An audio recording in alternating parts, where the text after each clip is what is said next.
Shalom, jumpa lagi di Efrata Devotion. Kelanjutan khotbah di bukit. Matius 5 ayat yang ke-10 berkata demikian. Berbahagialah orang yang dianiaya oleh sebab kebenaran, karena merekalah yang empunya kerajaan sorga. Diberkatilah orang yang dianiaya oleh sebab kebenaran, karena merekalah yang empunya kerajaan sorga. Saudara, jujur mendengar ayat ini saya agak malu. Kenapa saudara? Ini berbicara tentang penganiayaan. Nah, kita boleh berefleksi, tapi saya sendiri merasa saya belum mengalami penganiayaan sehebat jemaat mula-mula yang alami. Tetapi Bapak Ibu Saudara-saudara menarik, ini adalah khotbah pada awal-awal pelayanan Yesus. Sebenarnya pengikut Yesus masih sedikit. Dan penganiayaan-penganiayaan yang dialami belum begitu besar sebenarnya. Nah, karena Yesus juga masih hidup di dunia. Tapi saudara, tampaknya Yesus sudah membaca bahwa di masa depan akan terjadi penganiayaan bagi orang-orang yang percaya kepada Dia, pengikutnya. Dan itu terbukti, saudara, ketika Yesus naik ke sorga, maka penganiayaan hebat begitu dialami oleh jemaat mula-mula.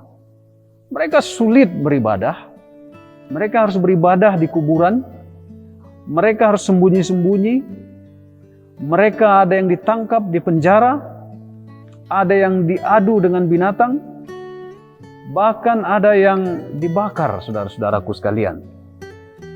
Oleh sebab itu, saya berpikir, apakah saya sudah cukup dianiaya dalam konteks sebagai pengikut Yesus?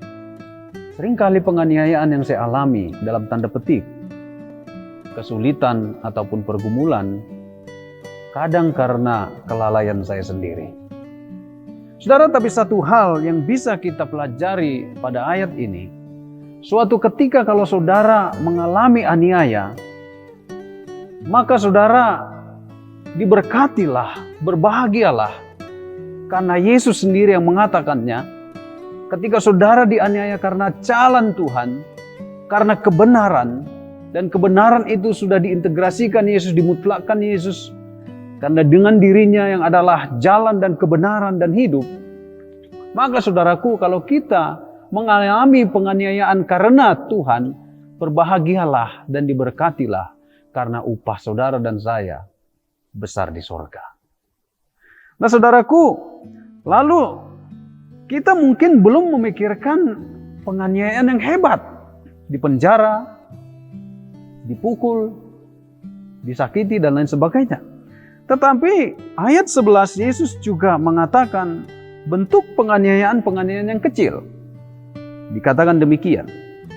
Berbahagialah kamu jika karena aku kamu dicela, perhatikan, dicela dan dianiaya dan kepadamu difitnahkan segala yang jahat.